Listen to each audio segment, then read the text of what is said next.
In the last episode of Motorsports at Petronas, we talk about the most important safety gear, the racing and motorcycle helmet.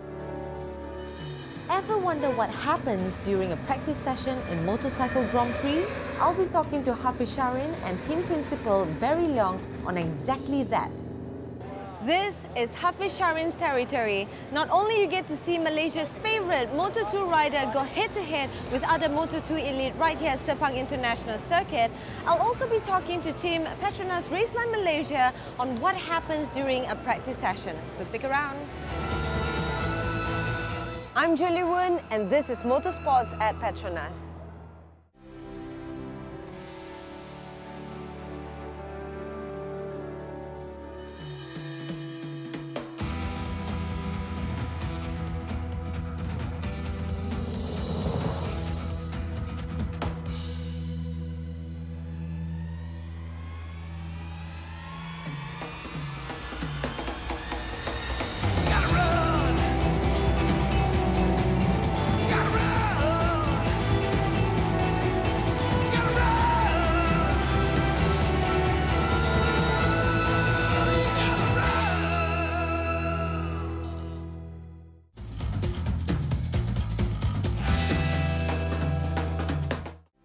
The racing and motorcycle helmets are a form of protective gear to protect the head during impact and preventing or reducing head injury. And in motorsports today, it is the single most important safety gear that can decrease the chance of a serious head injury. Also, a racing helmet is a coat of arms for drivers and riders in motorsport. The first helmet to be used for road racing dates back to the Brooklands racetrack in 1914. Historically, helmets are made from all forms of materials like leather and various metals, but in modern times, helmets are made out of synthetic materials that are lightweight and have a higher absorption capability. There are major differences between helmets worn by drivers and riders, but the two most important factors are that motorcycle helmets do not need fire protection, whereas a racing helmet does. Although both helmets are indeed different in terms of designs and specifications, they are developed to the highest safety standards, and the goal is to protect the wearer from impending harm. A helmet design is also essential for identification by everyone, from the fans to the race commentators and even the race marshals. We caught up with almost everybody we could to ask about their helmet designs. Hi, my name is Nabil Jaffrey and this is my helmet. So the reason why I chose this design is because it looks very fierce, and as you can see, the most color I have on the helmet is fluorescent yellow. It's very striking so that you can see me from far. And the red color is because that's my favorite color. So this is a side view of my helmet. I have my name on it and also O+. O+ is actually my blood type. So in case of any emergency in the car, no one knows what my blood type is, and they can just pump in O+ in my body, you know. So other than that, it's just, yep, this is just my helmet and I love how it looks like. Hi, I'm Jasmine Jafar and I would like to present to you my racing helmet. Red and blue is one of my favorite colors, and I like the effect of it having fast and having it chrome as well. I've also kept my initials, the JJ, at the back, which I've had it since I was karting, and it's been the same design since I was 7 years old. So very happy to have kept it, and nothing has changed ever since. There we go, my racing helmet. Hi, I'm Hafiz Sharin. This is my helmet.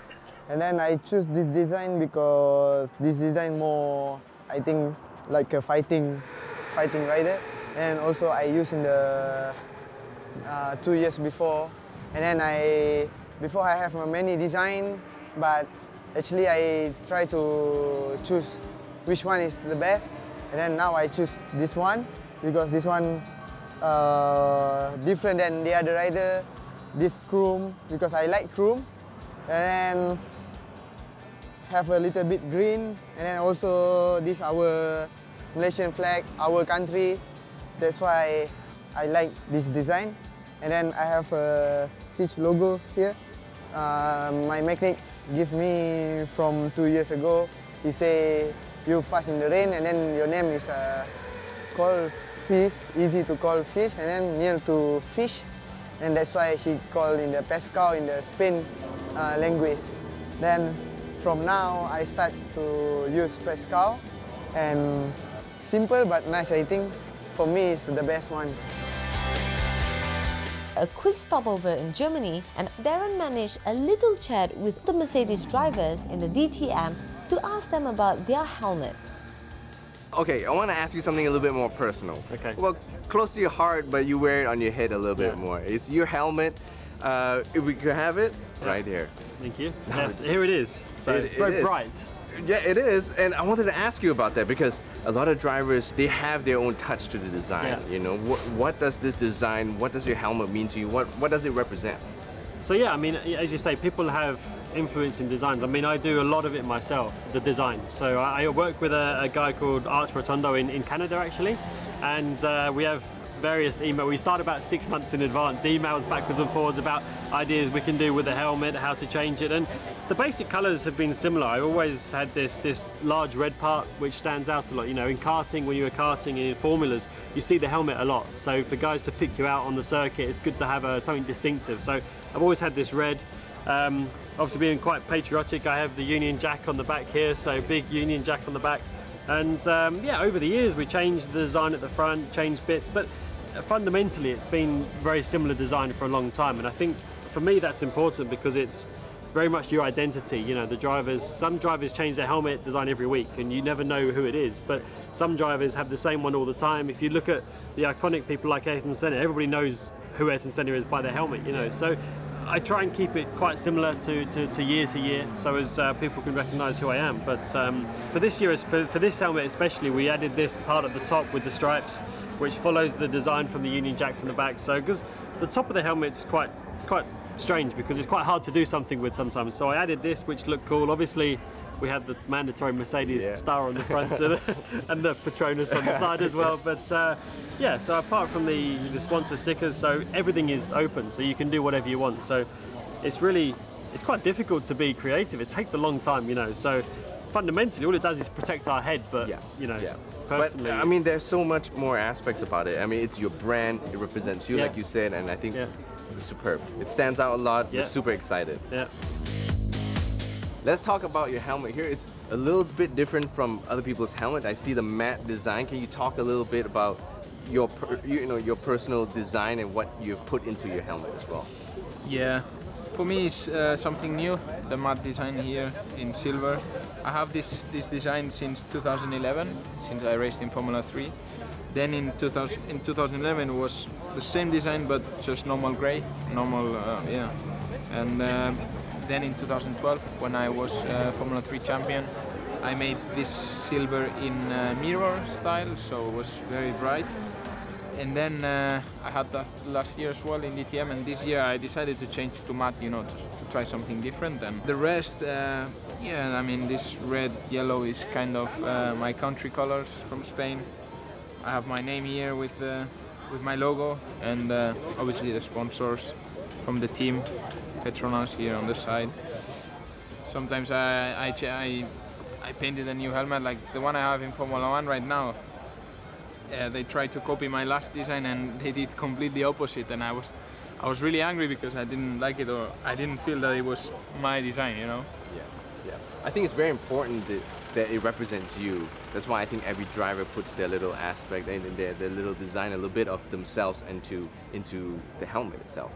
Yeah, I think that makes it's also a personality thing. If you keep changing your design, I mean, I changed a lot of times as well, but since 2011 I've been just changing, like I said, different colors, different things. Sometimes, you know, maybe I will decide to play with this gray, with this silver. The rest of the helmet, these colors, this yellow, these lines, this red, all these lines, I don't want to change them, never, because it's what makes it your design, and that's something that has to be different to everyone else. And ladies and gentlemen, what we have here is Vitaly's very own helmet. Now tell us all about the design and the colors and how much input you've had into the design itself. Yeah, it's my it was my design. First of all, I want to see the Russian flag. We have it, you know. Then second one, it's like our gerb in Russia. And it's two things what it was most important to be, must to be in my helmet. And so then we make a decision like this. Then I put my Vitaly Petrov name, but maybe in the future I will put something different. I still don't know. Last 3 years in F1, my helmet was a slightly different, with different lines here. And this year I changed a little bit lines, like we see it here. But actually, I don't know what it means, but it's just I wanted something different, and it looks really nice. Now, how important is this helmet to you? It's very important. I think it's like, I don't know, maybe your girlfriend or whatever is it, because you really like, this is what is most important. When you put it in your head, I think something happens inside when you're doing this, and then you're all different things what is going to your mind is disappear, and you just concentrate on your job. Assyrian soldiers in 900 BC wore the oldest known helmet. Since then, it has come a long way. Materials and design are much more sophisticated that reflect the current lifestyles of the new millennium. So, stay safe out there, people. A choice of wearing a helmet can mean the difference between life and death.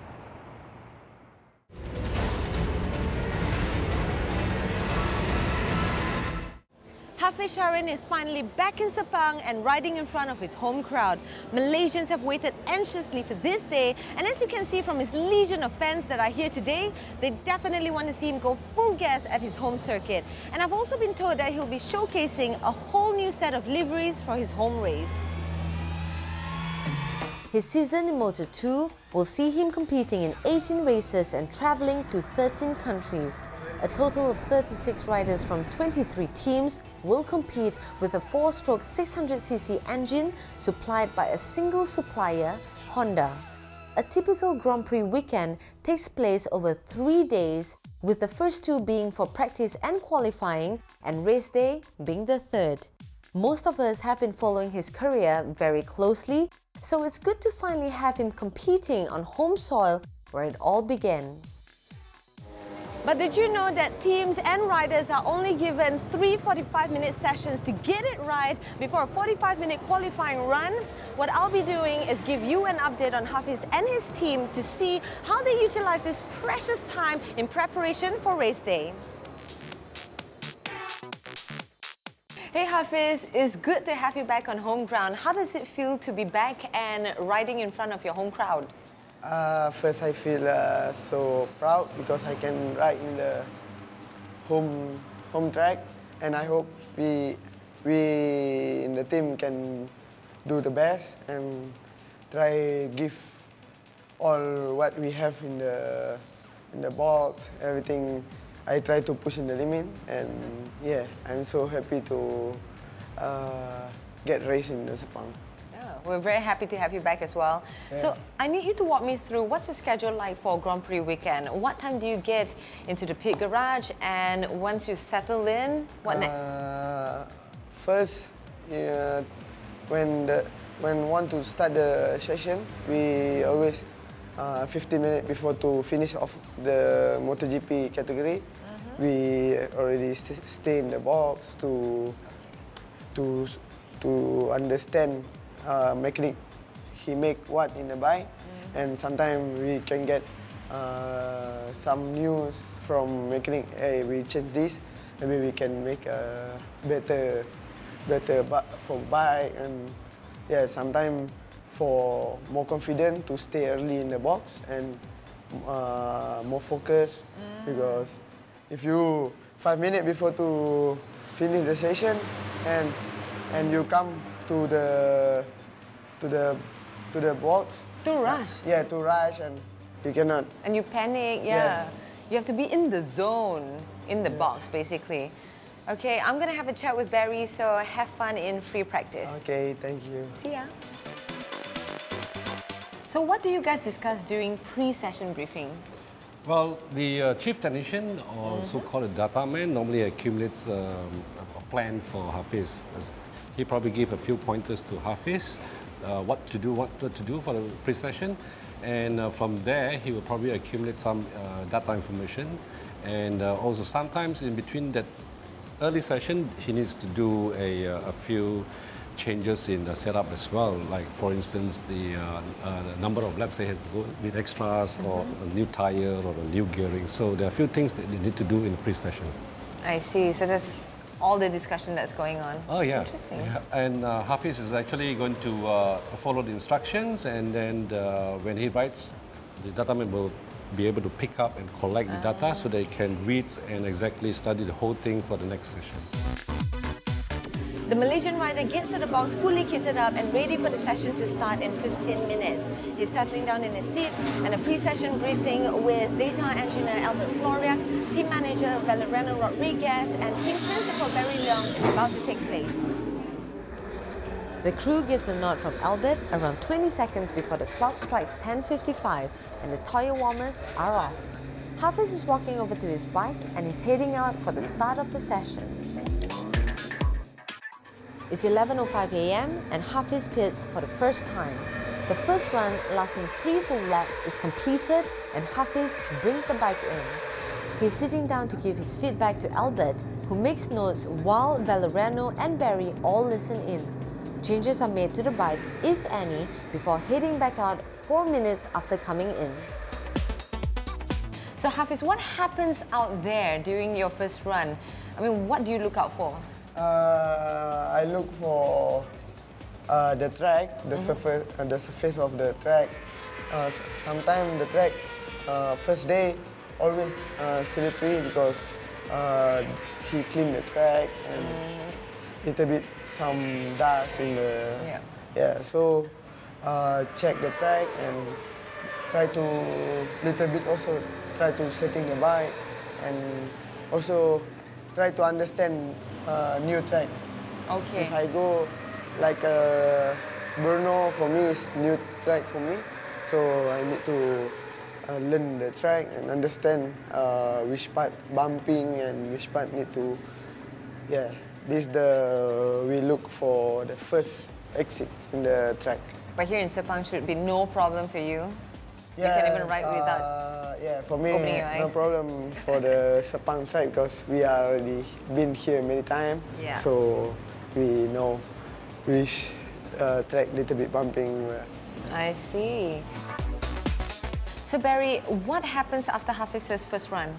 Well, it's very interesting because the dataman will be able to spend like 40 minutes looking at the first session, and then from there he can pinpoint many weaknesses of Hafiz or probably the machine as well, and he will have to come out in a new plan, a new setup, so that to improve Hafiz's performance on himself and as well as on the bike. So therefore, every session we will be able to see Hafiz lap time will be going stronger and stronger, and this really helps because the dataman plays so much important role in this. All right, thank you very much. Thank you. All right, now the second one is completed. This time only 3 fast laps are done before Hafiz makes it back into the pit. He heads straight to the data engineer Albert to give him the latest updates on the bike's performance and the field. In the meantime, the crew under the direction of Albert is preparing the bike with a new set of tires. Is it all planned out in terms of strategy for qualifying during your free practice? Yes, we look for the bike, make the bike best what we can, and also we need to settle the bike first in the free practice 1 until free practice 3. So that's the strategy. We must understand the track. We must make the bike stay with the Sepang track. So example like Sepang track or another track, try to make the bike easy to drive in the qualifying. So we can make a good result in qualifying. So we can stay with the faster group. So we understand where we need to improve a little bit. So this is a strategy we need to always make in the every race. So you got to adjust and adapt the bike for each different circuit. Different circuit. I see. After a little time to digest what's happened in the 45 minutes, Hafiz and his crew will settle down for a detailed debrief. What do you and the team hope to get out of the free practice? Yeah, the team of course hope I can make a good result, but me also hope we can stay top 15 in the qualifying, because this opportunity to get some point in the race. If you stay in P15, already half confident we already can make a good race. What can I say about Hafiz Sharin? His performance and talent says it all. No longer a stranger to the world's motorcycling fraternity, Pascal will be ending the season with a strong finish. A rookie with a couple of top 10 finishes in his debut, the world definitely has taken notice of this young rider's talent. That's it from all of us on the show. It has definitely been a thrilling ride this past motorsport season, and I truly hope that you've enjoyed watching. Don't forget to log on to www.petmos.com.my for more info about your favorite teams, riders and race results. I'm Julie Woon, and this has been Motorsports at Petronas. The racing and motorcycle helmets are a form of protective gear to protect during heat injury. It is the single most important safety gear that can decrease the... Wow, stutter! I've also been told that he'll be showcasing a whole new set of liveries for his home run. Home run, all right.